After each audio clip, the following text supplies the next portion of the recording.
Hi folks, Rob Renfro again with another update from General Conference in Portland.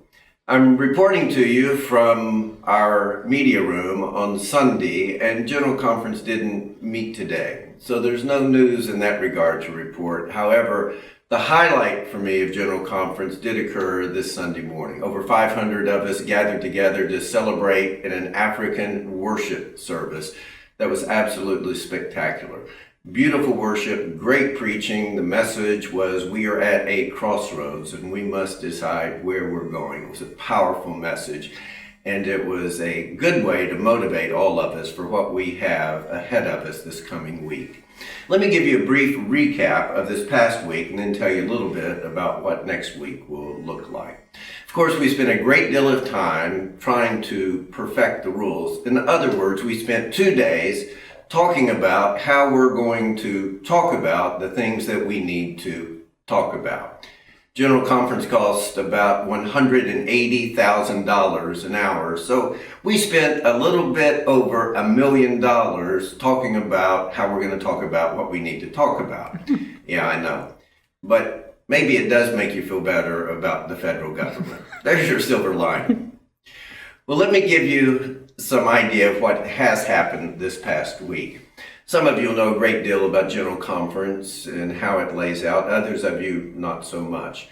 But the first week, committees meet. Committees are roughly 60 individuals who gather together. Each one takes a particular area of the discipline that someone has suggested that we amend or change. And they work long hours trying to decide which of those changes they want to recommend to the whole body, to the plenary sessions. These are important meetings. These are meetings that we monitor just so we can see how legislation is going. And there's very good news to report to you. In many of the areas that we have felt essential, we have seen the delegates voting in ways that we think are biblically faithful.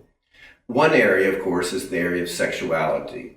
Some had recommended that we change our definition of marriage from a man and a woman to two persons. And of course, others, a matter of fact, this one was recommended by the Connectional Table, our highest administrative body, that we allow pastors to determine whether each one would marry a gay couple, and each annual conference could decide on its own whether it would ordain practicing gay individuals. All of those were voted down in committee. And it gives us good reason to believe that when those issues regarding sexuality and marriage come to the plenary session, that they also will be voted down.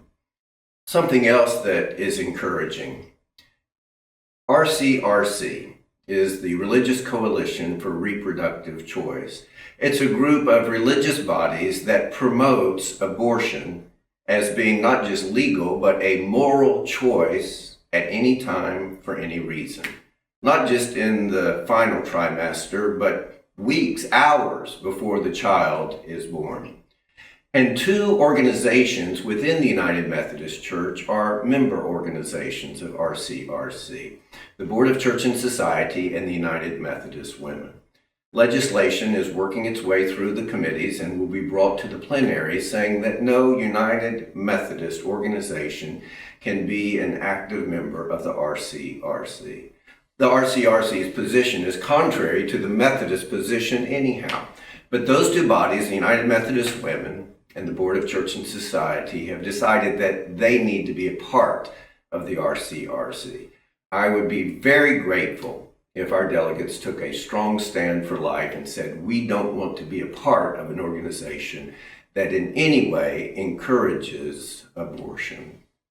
One other item that I will mention to you that's been going through the various committees is a plan called CUP. It provides for greater accountability for pastors who break our covenant. In some areas of the country, in liberal areas where pastors marry a gay couple, for example, the bishop and the person that the bishop appoints leads to a, quote, just resolution. And where our church is most liberal, that just resolution means that for breaking our covenant, that person has gotten a 24-hour suspension, or maybe no suspension at all. Just had to write a paper on why he or she did what they did, and then tell other pastors why they think they were right in doing so, and how we should all live together, even as they break our covenant. This plan would call for a minimum 1-year suspension as part of a just resolution for any pastor who would perform a gay marriage. And it also provides for progressive churches who cannot abide with our stance. It provides a gracious exit for them to leave the denomination and to find another denomination where they can be true to what they believe that God would have them to do. We have hope that that will get through and pass, and it will tighten up some of the discipline that the church needs to employ if we're going to keep our covenant together.